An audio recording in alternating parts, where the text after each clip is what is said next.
Sports and controversy go hand in hand. Every single year, some ridiculous news breaks of a team or player cheating their way to victories. Some players don't know what the word loyalty is and would rather join a super team than compete with their brothers. We all know the controversy that surrounds the NBA lottery and how it can easily be rigged. But the real question is, why does the NBA MVP award sometimes fail to be given to the best player of that season? What is up guys, Slump here, and today we will be looking at the 5 biggest NBA MVP robberies.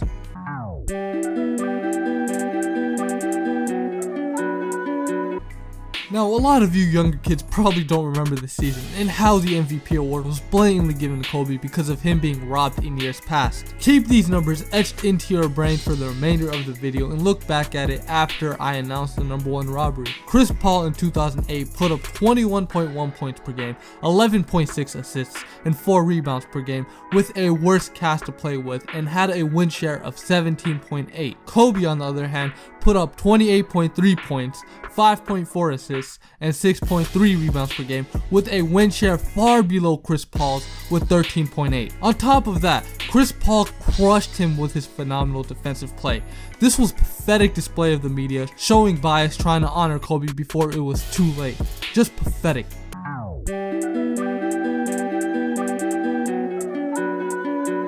This MVP is one that, like number 5, has me mad about the results till this day. The 2011 MVP award was handed to the 3rd best player of that year in Derrick Rose. And while some can argue that it was given to him in spite of LeBron James going to Miami, others claim that it was given to him over Dwight and LeBron for the simple fact that him winning the award would give the league a fresher look, especially when the MVP winner is the youngest in league history. D Rose averaged 25.7 assists, 4.1 rebounds per game compared to LeBron's 26.7 points, 7 assists, and 7.5 rebounds per game. D Rose also had a lower win share total than LeBron and Dwight, and obviously had worse defense throughout the season. Bron had to sacrifice his stats whilst playing with the Miami Heat, but still put up crazy numbers as he just entered his prime the previous year. It's sad to see the media continue to rob great players just to provide encouragement to lesser talent in the league.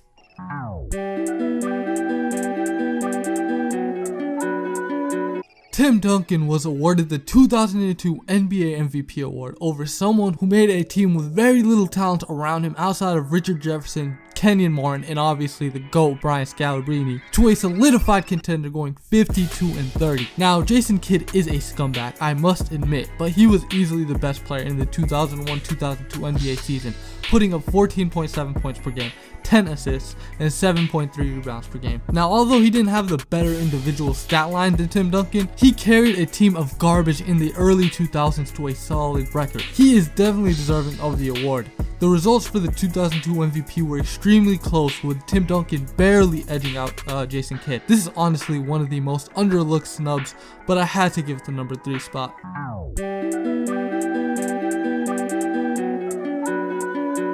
The 1962 MVP award was awarded to Bill Russell, the most overhyped player of all time in my opinion, just because he was a consistent winner. People constantly overlook the fact that he has always had star teammates in Sam Jones, Bob Cousy, and Tom Henshaw. In fact, Bill Russell didn't even lead his team in scoring this season.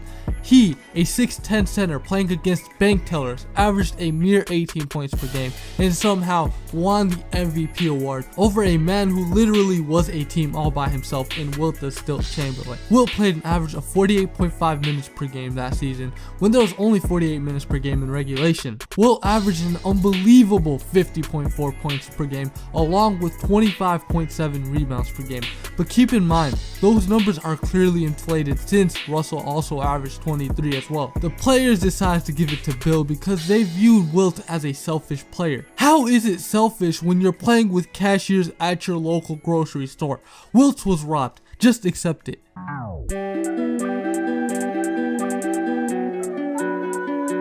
Do I really have to say much about the 2006 MVP other than wow? Are you kidding me? You can show any 5-year-old the stats these guys put up and they'd pick the right one. Now, I am the furthest thing from a Kobe fan, and in fact, I can't stand the guy's demeanor off the court and on it. However, what he did in 2006 and having nothing to show for it was criminal. Not only did Kobe get robbed this year, but so did the homie LeBron James. Had either of them won, there'd be little to no disappointment of the outcome. This is why we we can't have nice things for too long because we get complacent with ourselves.